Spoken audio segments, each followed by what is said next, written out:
ರಾಸಲೀಲೆ ಕೇಸಲ್ಲಿ ಸಂಸದ ಪ್ರಜ್ವಲ್ ಹಾಗೆ ರೇವಣ್ಣಗೆ ಬಂಧನದ ಭೀತಿ ಎದುರಾಗಿದೆ. ಈಗ ಎಫ್ಐಆರ್ ದಾಖಲಾಗ್ತಲೇ ಹೈಕೋರ್ಟ್ಗೆ ನಿರೀಕ್ಷಣಾ ಜಾಮೀನು ಅರ್ಜಿ ಕೋರಿದ್ದಾರೆ. ನೋಡಿ, ಈಗ ಬಂಧನದ ಭೀತಿ ಎದುರಾಗ್ತಲೇ ಎಫ್ಐಆರ್ ಯಾವಾಗ ದಾಖಲಾಯಿತೋ ಹೈಕೋರ್ಟ್ಗೆ ನಿರೀಕ್ಷಣಾ ಜಾಮೀನು ಅರ್ಜಿ. ಅಪ್ಪ ಮಗನಿಂದ ಹೈಕೋರ್ಟ್ಗೆ ನಿರೀಕ್ಷಣಾ ಜಾಮೀನು ಅರ್ಜಿಯನ್ನ ಸಲ್ಲಿಸಲಾಗಿದೆ.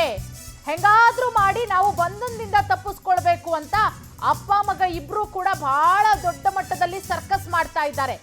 ಏನೇನ್ ದಾರಿ ಸಿಗುತ್ತೋ ಎಲ್ಲ ಕಡೆ ನುಗ್ತಾ ಇರೋದೆ. ಈಗಾಗಲೇ SIT ನೋಟಿಸ್ಗೆ ಇನ್ನೂ ವಿಚಾರಣೆಗೆ ಹಾಜರಾಗೇ ಇಲ್ಲ. ಅಪ್ಪನೂ ಹಾಜರಾಗಿಲ್ಲ, ಮಗನೂ ಹಾಜರಾಗಿಲ್ಲ.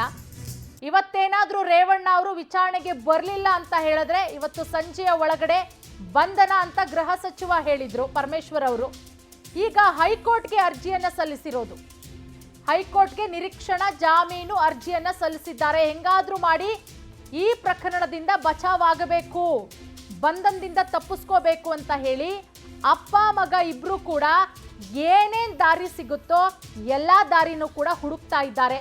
ಈಗಾಗಲೇ SIT ಅಧಿಕಾರಿಗಳು ನೋಟಿಸ್ ಕೊಡಲಾಗಿದೆ. ಒಂದು ಕಡೆ ಪ್ರಜ್ವಲ್ ರೇವಣ್ಣನಿಗೆ ಲುಕೌಟ್ ನೋಟಿಸ್ ಕೊಟ್ಟಿರೋದು. ಎಲ್ಲ ಏರ್ಪೋರ್ಟ್ಗಳಲ್ಲೂ ಕೂಡ, ದೇಶದಲ್ಲಿರೋ ಎಲ್ಲ ಏರ್ಪೋರ್ಟ್ಗಳಲ್ಲೂ ಕೂಡ ಎಲ್ಲಿ ಕಂಡ್ರೂ ಕೂಡ ಇಮಿಡಿಯೇಟ್ ಆಗಿ ಬಂಧಿಸಬೇಕು ಅಂತ. ಮತ್ತೊಂದು ಕಡೆ ರೇವಣ್ಣ ಅವರಿಗೂ ಕೂಡ ನೋಟಿಸ್ ಅನ್ನ ಕೊಡಲಾಗಿದೆ, ವಿಚಾರಣೆಗೆ ಹಾಜರಾಗಬೇಕು 24 ಗಂಟೆಯ ಒಳಗಡೆ ಅಂತ ಹೇಳಿ. ಅದೆಲ್ಲದರ ನಡುವೆ ಜಾಮೀನು ಅರ್ಜಿ ಕೋರಿ ಹೈಕೋರ್ಟ್ಗೆ ಅರ್ಜಿ ಸಲ್ಲಿಸಿದ್ದಾರೆ.